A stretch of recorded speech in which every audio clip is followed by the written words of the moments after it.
आज हम एक ऐसे लड़के के बारे में जानेंगे जो कि पढ़ाई से बिल्कुल हार चुका था और उसके गुरुजी ने भी उसे कह दिया था कि बेटा तेरा कुछ नहीं हो सकता। तू क्यों अपना समय बर्बाद कर रहा है, जा अपने घर चला जा और वहां पर जाकर अपना कुछ काम कर ले। लेकिन एक ऐसी छोटी सी घटना जिसने कि उसके जीवन को पूरी तरह से बदल दिया। आइए हम आपको उस लड़के की कहानी सुनाते हैं। पहले के समय में क्या था कि पहले स्कूल नहीं होते थे। बच्चों को पढ़ने के लिए गुरुकुल में भेजा जाता था और बच्चे वहीं पर शिक्षा ग्रहण करते थे। और बच्चे गुरुजी के साथ रहकर आश्रम की देखभाल करते थे, वहाँ पर काम किया करते थे और वहीं पर पढ़ाई करते थे।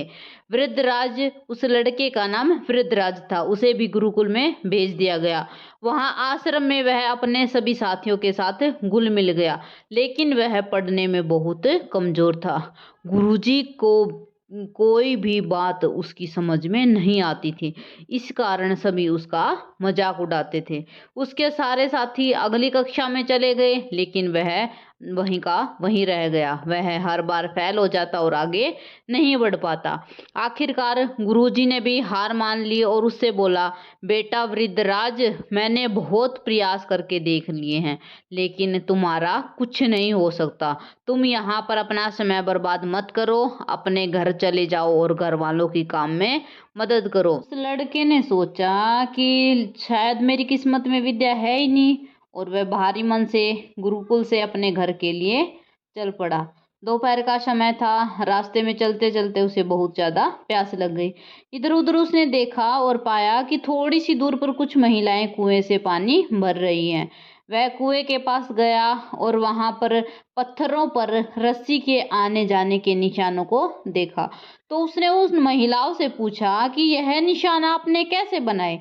तब एक महिला ने उसे जवाब दिया कि बेटा, यह निशान हमने नहीं बनाए हैं, यह तो पानी खींचते समय इस कोमल सी रस्सी के बार बार आने जाने से पत्थर पर निशान बन गए हैं।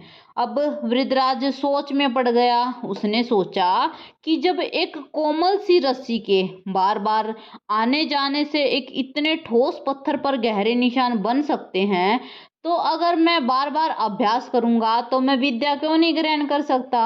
और वह अपने अंदर ढेर सारा उत्साह भरकर वापस गुरुकुल आ गया और उसने बहुत ज्यादा मेहनत की। गुरुजी ने भी खुश होकर उसका साथ दिया और कुछ ही सालों बाद वही मंदबुद्धि बालक आगे चलकर संस्कृत व्याकरण का एक महान विद्वान बना, जिसने लघु सिद्धांत कौमुदी, मध्य सिद्धांत कौमुदी, सार सिद्धांत कौमुदी और गीर्वाण मंजरी की रचना की।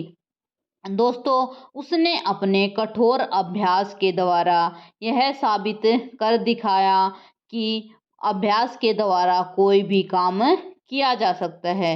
इस कहानी से दोस्तों हमें यह शिक्षा मिलती है कि अभ्यास की शक्ति से हम कुछ भी कर सकते हैं। यह शक्ति हमारे हर सपने को पूरा कर सकती है। अभ्यास हमारे लिए बहुत ही जरूरी है, चाहे वह अभ्यास खेल में हो, चाहे पढ़ाई में हो या फिर किसी और चीज में।